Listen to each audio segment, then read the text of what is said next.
Hey everyone, welcome back to the channel. My name is Martin and today we'll be talking about the highly requested Chainsmokers single called High. So just like last week's remake of Light Switch by Charlie Puth, this week's session is quite minimal, which goes to show that you don't need a whole lot of ingredients to prepare a nice meal. So as we take a look at the ingredients of this production, we see that it begins with this warm acoustic guitar that plays the following melody.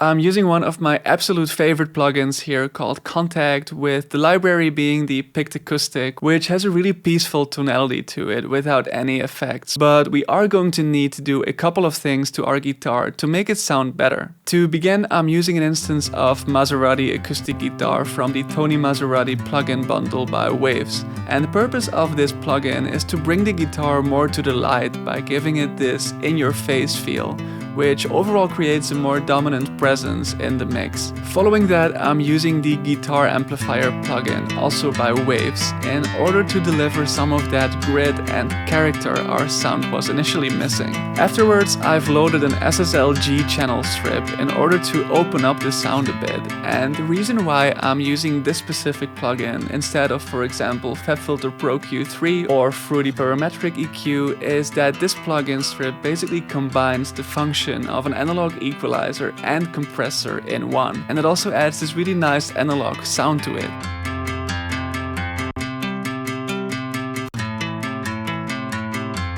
I've then loaded a DS10 drum shaper in order to make the guitar sound a bit more plucky, followed by some light compression to kind of make the guitar sound more consistent and to also make it sit better in the overall mix. I'm then using Pro Q3 in order to bring out particular frequencies that I liked, like this subtle boost in the low mids and a slight boost around 8K in order to give it some more sparkle. And I'm also doing some low cutting to get rid of these low frequencies that we don't really need. Then we're using Soothe 2 to control any frequencies that may be harsh to the ear, in that at louder volumes too much of these frequencies can sound pretty nasty to your ears. And I'm actually applying this plugin quite aggressively, as you can see by the level of this depth knob over here, which in this case almost makes this plugin serve as a sound design tool in addition to the purpose of repairing the sound's problematic frequencies. Finally, we see this fruity scent at the bottom of our mixer channel, and what I'm doing here is basically duplicating our sound to a new mixer channel, which we achieve by sidechaining our sound to the intended channel and then choosing this channel as our send to within fruity scent. So we have now created what we call a bus, and on this bus I'm using a reverb that is 100% wet, meaning that we now basically have our original guitar signal plus a new signal that only contains the guitar's reverb. And this just allows us to have extreme control over how much reverb we want the guitar to have using the channel fader.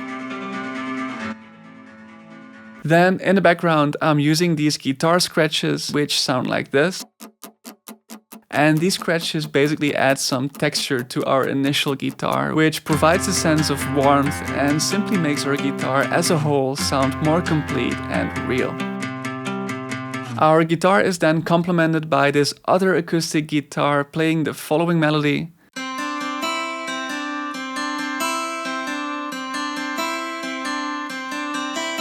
So to create this counter melody, if that's what you can call it, I'm also using the Picked Acoustic library in Contact. And in order to fit with our other guitar, I have an instance of RC20 loaded to not only apply some distortion, but actually also to do some EQ work, like low cutting and high boosting. And just like our main guitar, I'm sending this guitar to the same reverb bus we talked about before. Then a couple of bars later we have this bass guitar that plays the bass notes of our guitar chords.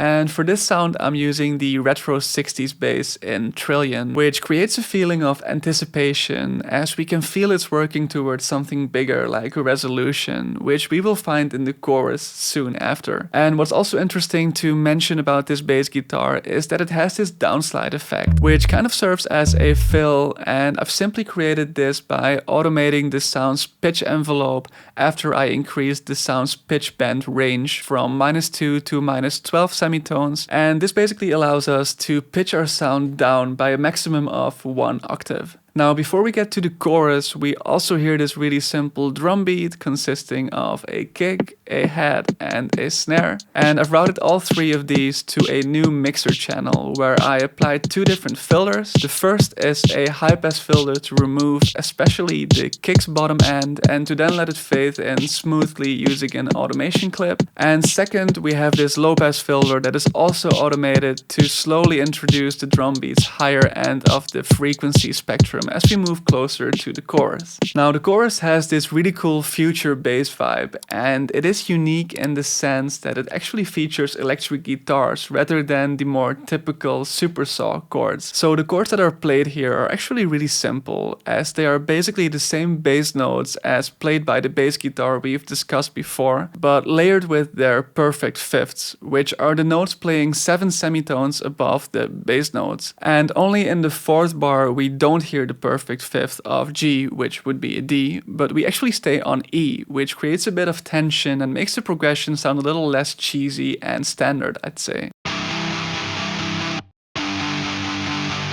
So to create this guitar, I'm using my other beloved guitar expansion in Contact, which is Electric Sunburst Deluxe. And I'm actually using 3 different layers, which all have a similar sound, and yet they are different enough to complement one another. So I have one main guitar that stays in the center of the mix,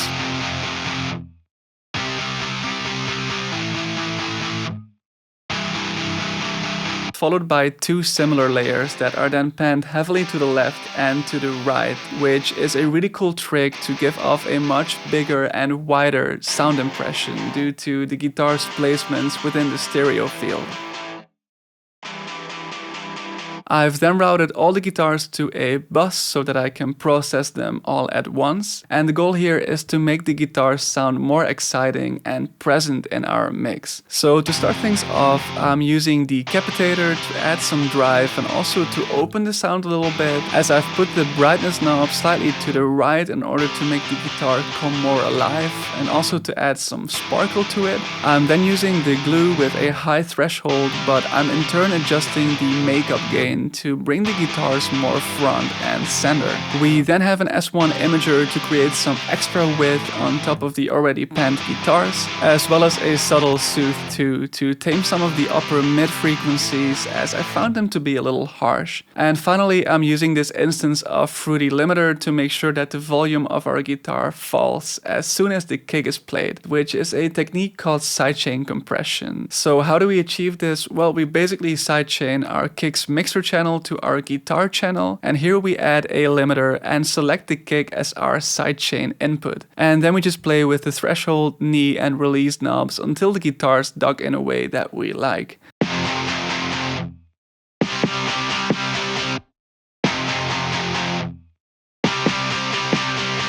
Then supporting the bottom end of our chorus is this 808, which I've downloaded from the Murda sample pack on Splice, which offers a ton of great 808 and drum samples. And importantly, I tweaked the ADSR settings of the 808 sample to get rid of the 808's attack so that it does not interfere with our kick, and to make sure that the 808 actually stops playing as soon as we release the note in the piano roll. I've then applied some minimal mixing with this instance of R-Bass, which really just solidifies the low end of our 808 and adds this nice pumping effect. And finally, our chorus features the same kick and hi-hat as the ones we used in the previous segment, while it does feature a clap instead of a snare. And this clap consists of 2 layers, which together create a clap sound that is a lot fuller than either one of these claps soloed. And lastly, we're using this crash sample to simply improve the impact of the chorus.